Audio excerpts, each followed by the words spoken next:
다른 행성에서 홀로 화성의 산을 오르는 로봇을 상상해보세요. 로봇이 계곡 정상에 도착해 카메라를 돌려 주변을 둘러보다가 지구에 있는 과학자들을 얼어붙게 만들 만큼 놀라운 광경을 마주하고 멈춰섭니다. 카메라가 닿는 모든 방향으로 끝없이 펼쳐진 지표면은 거의 완벽한 모양들로 뒤덮여 있습니다. 마치 벌집 내부처럼 육각형 모양의 세포들이 가장자리를 맞대고 지면 전체에 걸쳐 반복적으로 이어져 있습니다. 외계 행성의 흙에 새겨진 풍경만큼이나 거대한 벌집. 그것을 보는 순간 드는 첫 본능을 억누르기란 거의 불가능합니다. 이렇게 규칙적이고 기하학적이며 조직적인 모양이라면 분명 무언가가 이것을 만들었을 것입니다. 분명 단순한 자연현상은 아닐 겁니다. 이 광경을 본 반응이 그랬죠. 임무 책임자는 20년 넘게 화성 사진과 말라버린 강바닥, 고대 호수, 운석, 유황 결정 등을 연구하며 시간을 보냈습니다. 이 파노라마 사진이 그의 화면에 뜨자 그는 하던 모든 일을 멈췄습니다. 자, 이제 나사 큐리오시티 로버가 화성에서 방금 발견한 것이 무엇인지, 왜 너무나 완벽해서 뇌가 현실이라고 믿기를 거부하는지 이야기해봅시다. 우선 배경부터 설명하죠.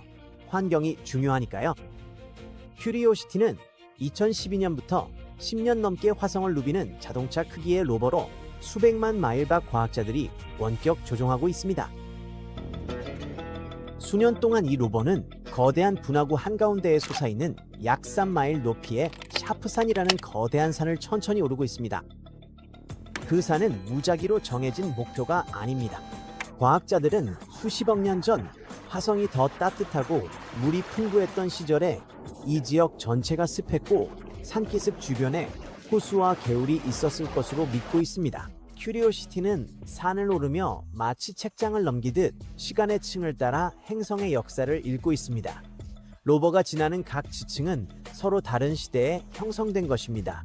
최근 발그란데 계곡에 진입한 로버는 카메라를 돌려 벌집 모양의 지형을 발견했습니다. 그 사진 자체가 위협입니다. 단 한 번의 촬영이 아니죠. 2026년 6월 화성일 기준 이틀간 촬영한 340장의 이미지를 이어붙인 360도 파노라마 사진입니다. 그 사진이 보여주는 풍경은 정말 놀랍습니다. 이 다각형 지형들은 일부 구역에만 있는 게 아닙니다. 지면을 사방으로 뒤덮으며 지평선까지 끝없이 이어지죠. 심지어 미라플로레스라 불리는 20피트 높이의 언덕 기스까지 감싸고 있는데 마치 기둥 주변을 타일로 장식한 듯 흐르듯 이어져 있습니다. 개별 셀은 크기가 약 1.5에서 3인치 정도로 작아 손바닥만 합니다.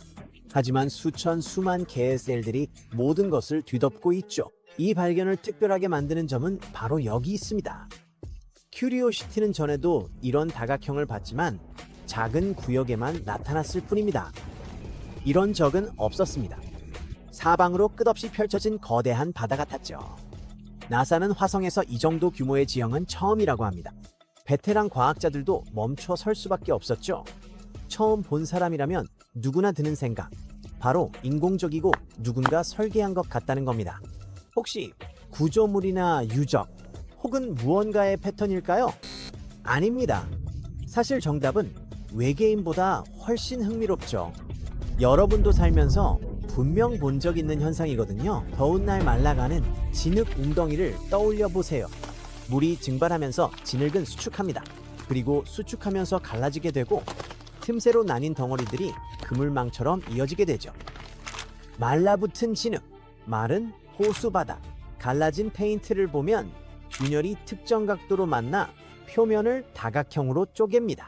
이는 수축하는 표면이 스트레스를 해소하는 가장 효율적인 방식이기 때문입니다.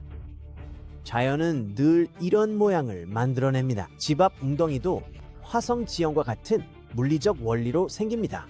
단지 규모가 작을 뿐이죠. 큐리오시티가 발견한 건 그 패턴이 계곡 크기로 확대돼 수십억 년간 돌 속에 갇혀 있었다는 점입니다. 이건 인공적인 게 아니라 그보다 훨씬 대단한 무언가입니다. 이것은 어떤 과정의 흔적이며 물의 존재를 가리킬지도 모릅니다.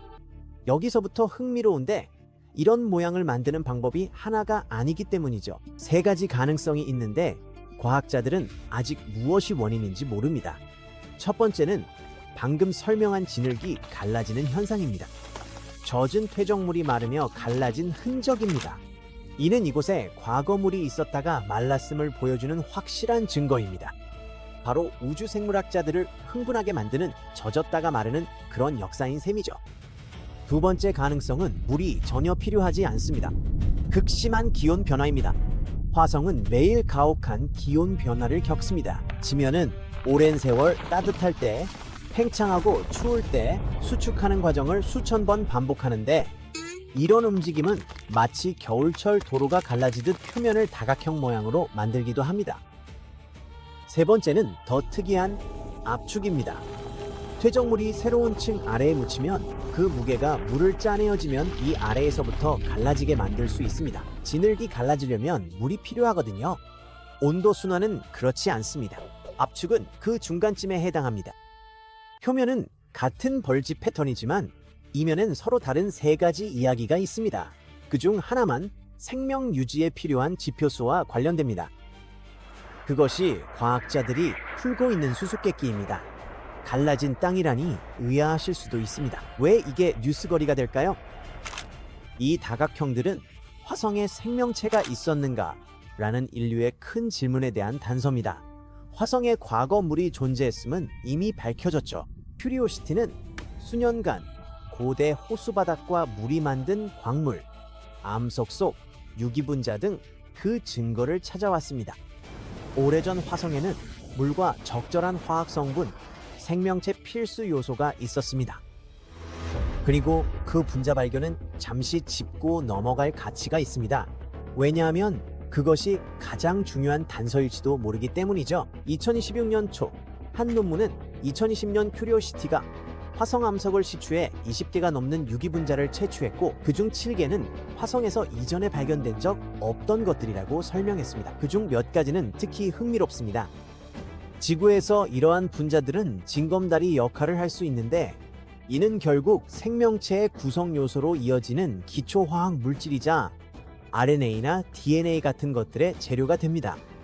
물론 큐리오시티가 생명체를 발견했다는 주장은 없습니다. 하지만 이는 고대 화성의 물뿐만 아니라 생명체 탄생에 필요한 화학적 조건까지 갖춰져 있었음을 의미합니다. 또한 같은 물이 마르면서 갈라져 생긴 광활한 다각형 지형은 수십억 년 전 이곳의 환경과 재료가 같은 시간, 같은 장소에 존재했다는 또 하나의 증거입니다. 이 다각형들은 그 이야기에 또 다른 한 페이지를 더해줍니다. 과학자들이 이 지형이 기온 변화가 아닌 물이 마르며 형성됐음을 증명한다면 물의 존재 시기와 위치를 파악해 과거 화성 지도를 재구성하는 데 큰 도움이 될 것입니다. 이러한 단서들은 지금은 죽은 이 붉은 행성이 젊고 따뜻해 생명체가 살았을지도 모를 당시의 모습을 보여주는 붓터치와 같습니다. 그리고 제가 경이로움을 느끼는 부분은 바로 이겁니다. 당시 그곳에서 이 광경을 지켜본 사람은 아무도 없었습니다. 벌집 모양의 이 지형은 인간의 상상을 뛰어넘는 광대한 시간, 수십억 년 동안 계곡의 정적 속에 잠겨 있었습니다. 지켜보는 눈도 바람 소리도 발자국 소리도 없이 죽은 행성, 위텅 빈 무늬만이 누군가를 기다리고 있었던 것이죠. 그러다 우리가 만든 기계 하나가 다른 행성의 산을 홀로 오르다가 능선을 넘어 카메라를 향했습니다. 그리고 우주 역사상 처음으로 누군가가 그것을 보게 되었습니다.